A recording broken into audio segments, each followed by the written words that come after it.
Words are perhaps the most powerful thing on the planet. I mean, think about the power of words. Right? Words have the power to inform or mislead. Right? Words have the power to bring invitation or to bring rejection. I mean, think about the words that have been spoken over you and the power that they held. I love you. I'm so proud of you. I cannot believe you did that. Words are so powerful. Words can bring us back into the past, and words can project us into the future. Right? Words are so powerful. Words have the power to connect us to each other or to break connection with one another, right? They have the power to build up or to tear down. Right? We've all heard the old saying that, right, sticks and stones may break my bones, but words will never hurt me, right? That is just so not true. Right? Like the wounds from sticks and stones, like listen, those are going to heal. But some of the hurts, the wounds that words cause in our lives are going to last a lifetime. Right? Words are so powerful, but there is one thing that can completely take away the power of a word. And that's when the word goes unheard. Right? And sometimes this is a really good thing. I mean, sometimes we don't have a word that is heard because, you know, it's a word that has caused so much hurt generationally in your family. Right? Maybe it was a word that was spoken over your parents and their parents and was spoken to you, and you've made the decision that the power of those words are going to be done. Right? And so that word will never go heard again because you are going to remove its power, right? Sometimes it's a really good thing. But sometimes a word goes unheard because we're afraid that it's going to be misunderstood, that we're going to be misunderstood. And so we just don't share it out of fear of what someone might think. But other times a word goes unheard because the person that you were speaking to wasn't listening.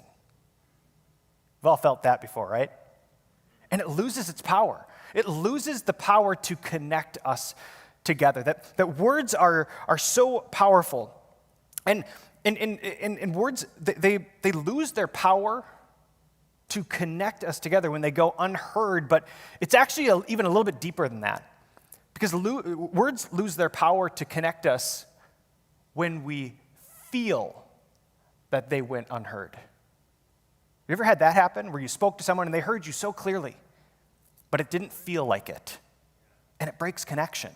Right? It's not just whether or not it actually went heard or not, it's whether or not we feel like it was heard. And sometimes this is even the case with our connection with God. Feeling heard.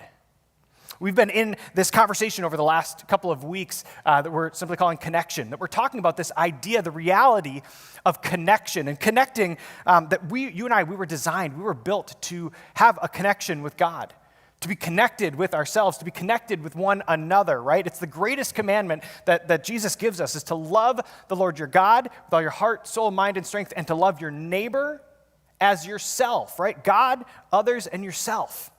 We're meant to have this kind of connection. And as the subtitle of our series would indicate, right, connection, like deep connection, is built when we feel seen, heard, and valued. Those three things. And it's not just that we feel seen, heard, and valued, but that we give it back too. That we are seen, but we also see. Right? That we're heard, but we're also hearing. That we're valued, but we also value in return. If you've missed any of the messages up to this point in this conversation, I want to encourage you, go back onto the website or YouTube, Facebook, and get yourself caught up in this conversation around connection. Because today what I want to do is I want to hone in and have a conversation about what it means to hear God and be heard by God. Now, and what I love about like this church family is we talk about the reality that you and I can hear from God, that God isn't just some idea. He's alive and wants to speak to us. He wants a relationship with you and me, right? That he's actually speaking today. I love that this is just part of the what this church is all about. But for some of you, especially if you're new to Bridgewood, this idea that you can actually hear God might be a little bit foreign or seem a little bit odd, right? Maybe you grew up in a church tradition that, no, following God is just about doing the right things in the right way. You show up to church, right? You put on a smile, and that's what faith is about, right? And that's great. That's a good starting place, but relationship with God involves conversation as well, that you can actually hear from God, that he wants to speak to you. I remember for me, the first time I ever heard God speak to me was way back in high school. I became a follower of Jesus the summer going into my 9th grade year of high school. And for me, I thought okay, well, I'm following this Jesus. I better read this book that is about him. So I started reading my Bible every day. And have you ever had a conversation or read a book where just something just jumps out at you and screams at you? I was doing that. I was reading my Bible, and I got to this particular verse in the Bible, and I'd never had it stop me in my tracks so hard. It was Colossians 3:23. And what it says is whatever you do, work at it with all your heart as working for the Lord and not for men. And I remember reading that going, whoa, that's so powerful. And then I moved on with my day. I thought nothing of it. Well, that morning was a day I was going to go to church. So it was a Sunday morning. I got to church, and I'm sitting there listening, and man, wouldn't you know it? What was the whole sermon about? Colossians 3:23. Whatever you do, work at it with all your heart as working for the Lord and not for men. And I was like, whoa, that's twice in a row. Okay, maybe God is saying something to me here. That's incredible. But I did let's just be honest, what many of us do, right? We sit down, we hear a message, we go, wow, and then we leave and never think of it again. And that's what I did. I walked out the door and was like, well, that was nice, and didn't think about it. Well, about a week later, I went up to a summer camp to lead some kids in this youth camp that I was part of. And I'm there and I'm listening, and wouldn't you know it, one of the sessions, one of the whole days was centered around this particular verse, Colossians 3:23. Whatever you do, work at it with all of your heart as working for the Lord and not for men. And I was like, okay, God, clearly you're saying something to me here, because this is sticking out to me. What's going on? Well, I didn't really hear much after that, and I got back home, and sure enough, I just moved on with my life because didn't get the clue. The next week, I get a phone call from the FCA, the Fellowship of Christian Athletes, the leader of this whole thing at the school that I was part of, and they were calling to ask if I wanted to step onto the leadership team of FCA. But I was like, okay, that's weird. But I said, sure, that sounds great. So 2 weeks later, I go on this retreat where I'm with all the other leaders up there, and they give us a Bible, the God's Game Plan Bible. And I was like, wow, this is one of the first Bibles I've ever gotten. And I'm flipping through the pages, and I'm like, whoa, look at all these devotions, and you can find different words and what they mean. That's so cool. And I get to the back, Colossians 3:23. Whatever you do, work at it with all your heart as working for the Lord and not for men. And I remember sitting in that group, and I was like, you guys, I think God's trying to say something to me. And I had this group of people sit down and discern and listen with me, because I'd never heard God's voice. And for me, the very first time I recognized that God was trying to say something to me was on that day. That this is how the Lord is trying to speak to me. And over time now, I've become more in tune and understanding the ways that I hear the Lord speak. And I've been doing this and practicing with people for a long time. One of the things that I love to do now is when I'm with a group of people that I know, I'll sit in the back and I'll just kind of pray for people one at a time. And the way that I say it is I'm trying to just pray over them, Lord, what do you want to say to them? But the way I say it is Lord, what's your heart for so-and-so? And if I don't hear anything, I'll move on. Lord, what's your heart for so-and-so?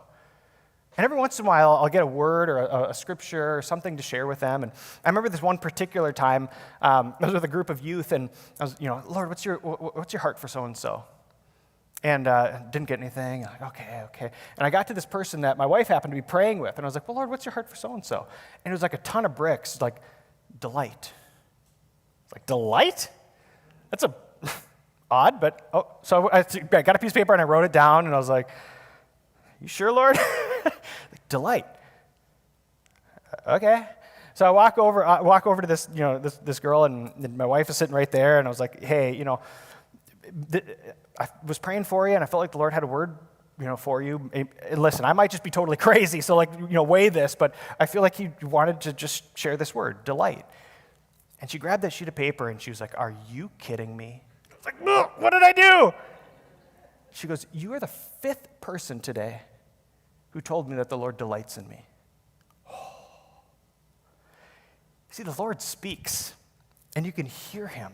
You can hear his voice, that the Lord actually wants to have a conversation with you and me, that you can actually hear God. And this morning, I want to have a little bit of that conversation about what it means to hear God, but actually, I want to focus a little bit more so on the other side of things, on this idea that not just that you can hear God, but that God hears you, because God hears you. I want to use a particular story in the Bible to help kind of lead us along this conversation. We're going to be in John chapter 5, and it's an encounter that Jesus has with a particular man.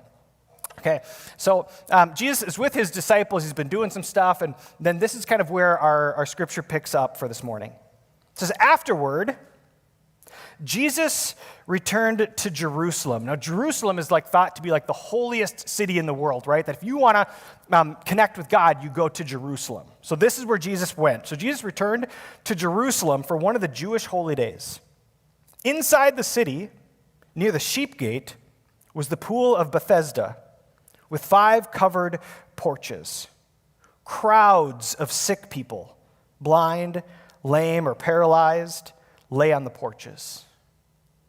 I love how the author writes all this, right? That's all these specific little details about this place, because this is a real place that really existed, that if you got this letter, you could go and visit this place and you could know exactly what the writer was talking about.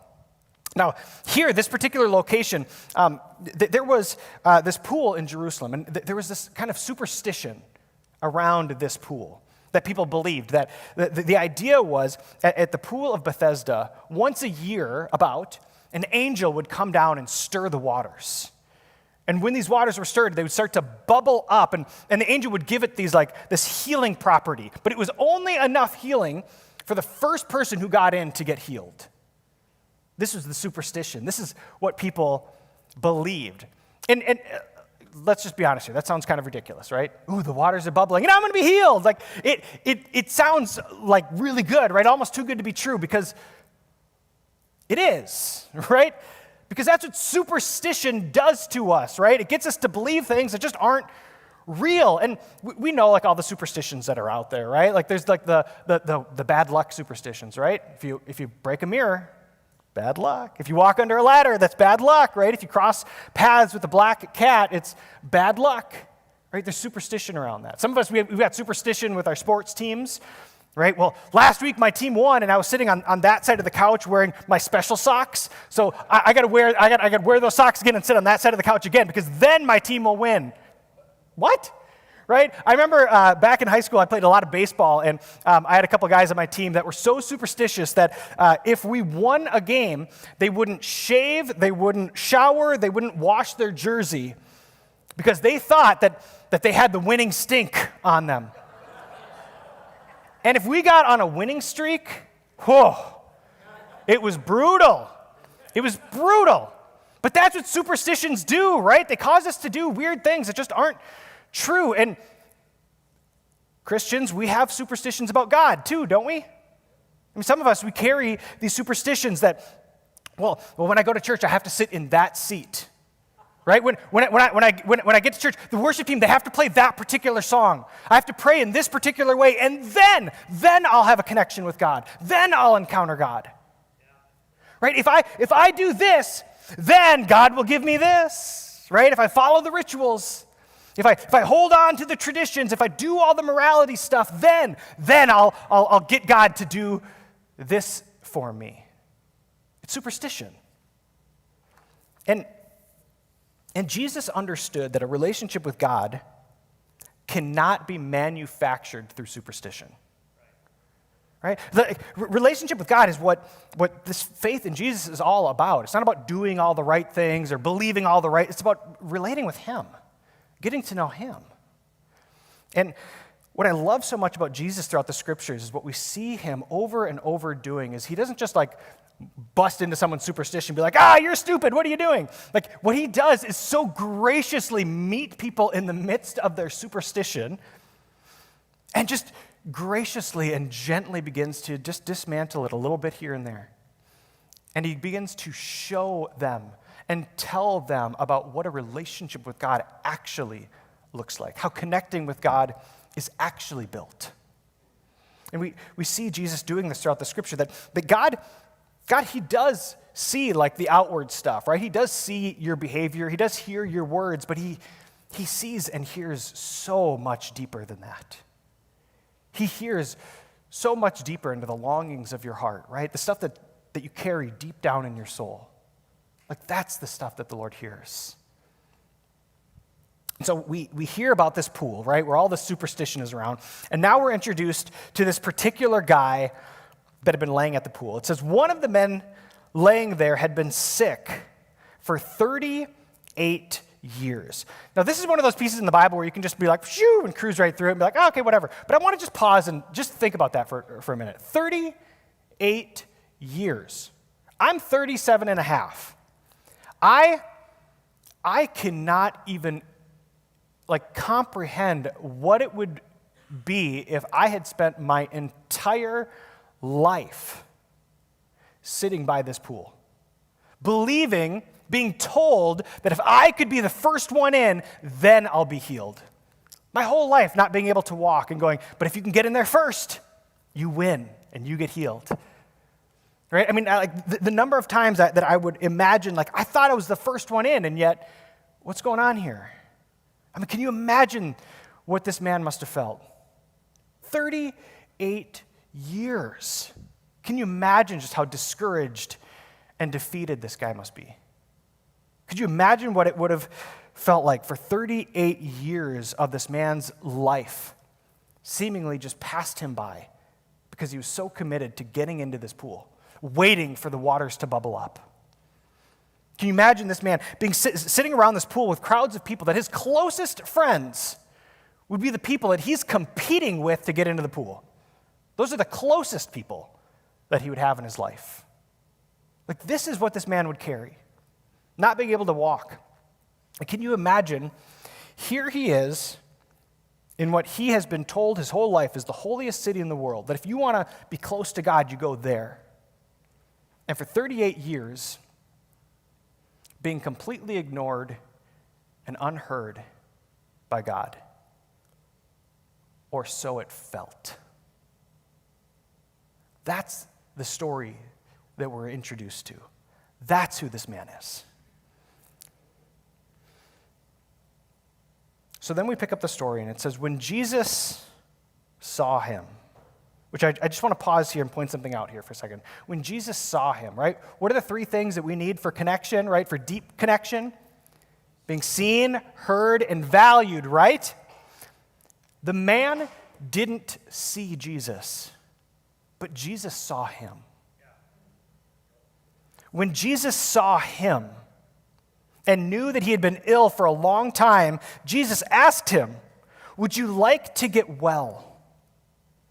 "I can't, sir," the sick man said, "for I have no one to put me into the pool when the water bubbles up. Someone else always gets there ahead of me." Now, this is a really small, nuanced thing, but I want you to notice. What did Jesus ask? Would you like to get well? But what did the man hear? Right? Jesus asked, would you like to get well? What the man heard is, would you like to get in the pool? It's so subtle, but it changes everything. You see, the man didn't see Jesus, but Jesus saw him. And clearly, the man didn't hear Jesus, but Jesus heard him. Right? This man, outwardly, what this man had been saying, what this man wanted was to get in the pool when it bubbled up, right? That's what he'd been saying. That's what he'd been wanting for 38 years, right? But inwardly, Jesus heard what this man actually needed. This man actually wanted was to get well. But by getting well, I don't just mean being able to like start walking again, right? That's part of it. But to get well, right? To not just be able to walk, but to get his life back. To not have to be stuck at this pool anymore. To be able to have friends that he can trust, that he's not just in competition with. Right? This man who could get back to having hopes and dreams for his life. He needed to get well. This man who maybe would be able to reconnect with his family or even start a family of his own. To get well. To maybe be reconnected with his faith family. Because in this particular tradition, in this particular superstition, he was cast out from his faith family. And he could finally have a faith family back. Right? Jesus understood that this man needed to get well and to be reconnected with the God that he felt so ignored by. Right? He didn't just need to get in the pool, he needed to get well. Jesus heard the longing in this man. This man needed to start truly being seen, heard, and valued. I have this practice that I've had for a number of years where at the end of the year, I look back just kind of on, at my calendar, just how the year was, and I give a word to that year. It's a way to help me just remember what that year was like. And way back kind of near the beginning of when I started this was in 2012. 2012 up to that point in my life was the hardest year of my life. In 2012, it was a year that pretty much all of my friends started to just kind of go their own way, that they got busy in their own lives. And they didn't want to get together anymore. They started to fight with each other and bicker back and forth a bit, and it just seemed like my friendships were fading away. It felt like I couldn't get together with anybody. I felt so alone. It was the year it was the like third or fourth year in being married, and if you've been married that long, like it gets difficult, right? That's when not just you're learning about each other, it's the things start to rub against each other, right? And it's really irritating. You start to frustrate each other, right? This year of marriage was the hardest year of my life.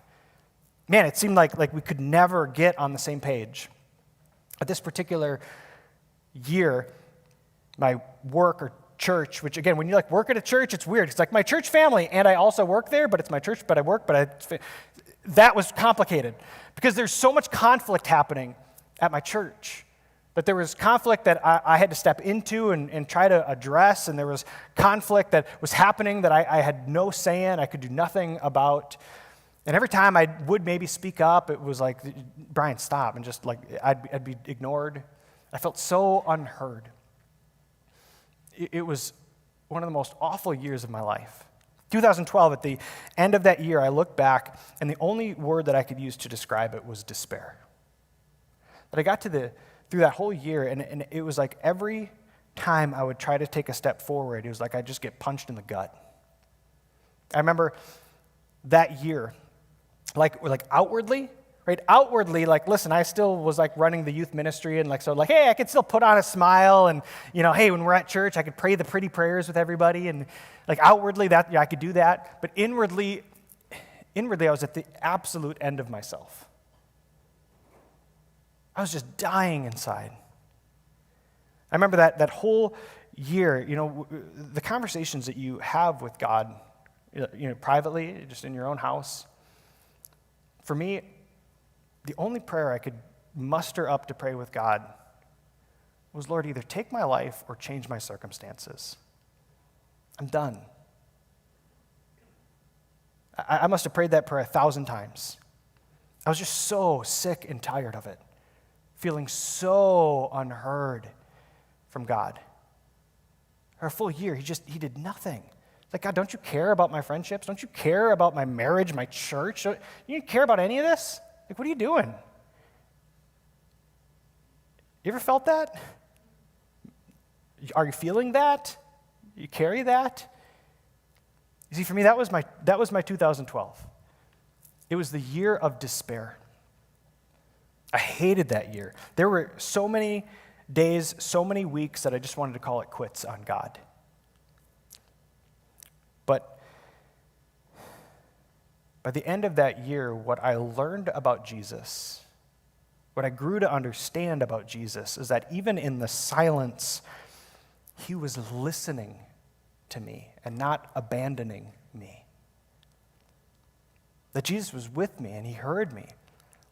And I couldn't get to the place where I could actually hear him, because what he eventually needed to speak to me was that there were some character things that he needed to work out in me, to begin to shape in me. And I was in no place to hear that. Lord, I'm done. I'm done. You fix all of this. I'm done. But eventually, he broke through. And he began to do a work in my heart. And he began to shape my character in ways that have helped me even to this day become a better friend and a better husband and a better pastor. You see, in that season of my life, I didn't hear Jesus, but he heard me. Not just the words that I spoke, but he heard deep in here what I needed. And the same is true with you. That it may not feel like he hears you right now, but he does. He's right there. And with this man that couldn't walk for 38 years, Jesus heard what he was carrying deep in his soul, what he truly needed. It says, so Jesus told him, stand up, pick up your mat and walk. And instantly the man was healed. He rolled up his sleeping mat and began walking. But this miracle happened on the Sabbath. But this miracle happened on the Sabbath. So the Jewish leaders objected, because how dare he break their traditions, right? How dare he break their superstitions? But the man, he replied, the man who healed me told me, pick up your mat and walk. Well, who said such a thing? They demanded. I love this. The man didn't know. What? The man didn't know, for Jesus had disappeared in the crowd. This is like, there's so much that we could unpack in this one particular, like, just part of but I want to stay focused on the man that was healed, okay? Like, in my head, when I play out this story in my mind, he's been sitting there for 38 years. In my mind, Jesus heals the guy, and he would begin to do laps. He'd be jumping around, celebrating. He'd be telling all of his kind of friends, going, that's the guy that healed me. It's Jesus. You need to go talk to him. This water here, this big bubble, it's garbage. Go talk to Jesus. Right in my head, that's how this plays out. But just like real life, he forgot to even ask Jesus his name. Because that's what real life is, right? Sometimes we're not looking for connection because we're so distracted by so many other things. And the same is true with this guy. He was just distracted. He forgot to even ask Jesus his name. What are the three things we need for connection? To be seen, right? To be seen. Jesus saw the man, but he didn't see Jesus. Right? To be heard. Man didn't hear Jesus, but Jesus heard him. And to be valued. Right? Up until this point, the man hadn't really yet valued Jesus. But Jesus valued this man. In fact, check out what happens next. It says, but afterward, after all this went down, Jesus found him again. Jesus wasn't done with this man. After, Jesus found him in the temple and told him, now you are well. So stop sinning, or something even worse may happen to you. Then the man went and told the Jewish leaders that it was Jesus who had healed him.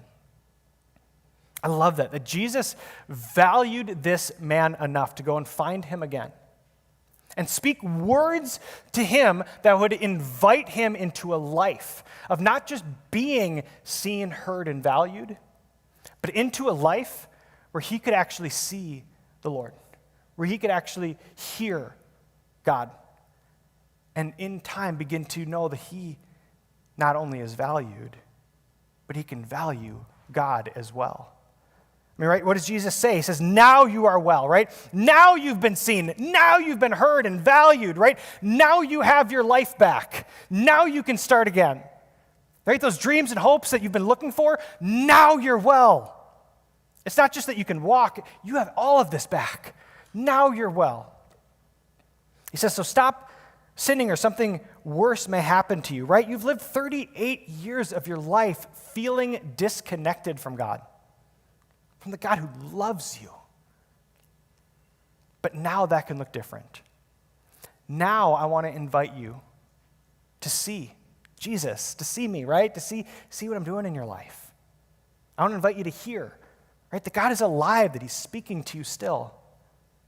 And that in time, as you begin to see and hear, eventually you can start to value Jesus' presence in your life. That was the invitation that Jesus was bringing to this man. He was bringing invitation to be connected with his heavenly Father. See, you may feel unheard by God, but I'm telling you that Jesus is listening. Man, he hears you. He hears not just the words that you speak, not just the behavior that's going on, but man, he hears what you are carrying deep inside. He hears that. He sees you.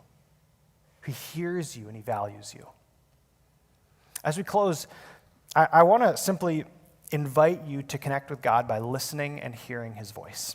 By listening to hear what God may say to you. We have these two questions that we practice every week, right? Lord, what do you want to say to me? And Lord, how do you want me to respond?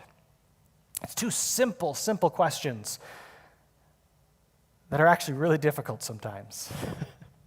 But this morning, I want to invite you into that. And again, if you've practiced this a lot of times, if you're familiar with God's voice, you know what you're supposed to do. You know how to listen. But if this is maybe new for you, if hearing God's voice is something that is unfamiliar to you, or maybe you've heard about in the past, but you've just never experienced for yourself, here's my invitation. As we just pause, and I'm going to invite you to listen, here's what I want to ask, is don't let your superstitions get in the way.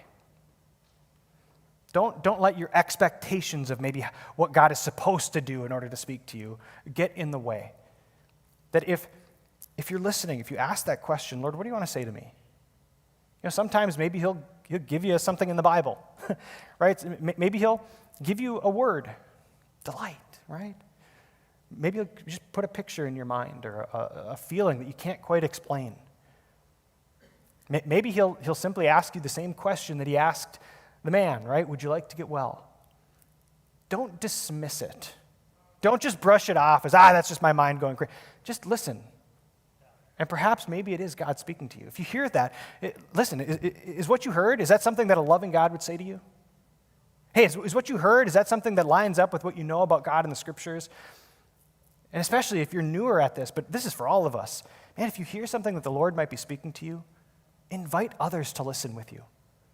Right? We got pastors, you got people sitting next to you, family, friends. We're going to have prayer ministers in the back available to pray and listen with you.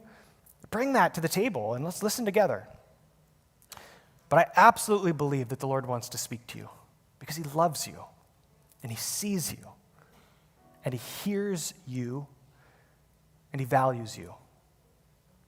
So this morning, as we close with a song, if it's helpful to sit and listen, if it's helpful to stand and listen, if it's helpful to sing out loud to listen, whatever you need to do that. But I simply want to invite you into hearing what the Lord maybe has to say to you this morning. So I'm going to pray this for us. Lord, what would you say to me today?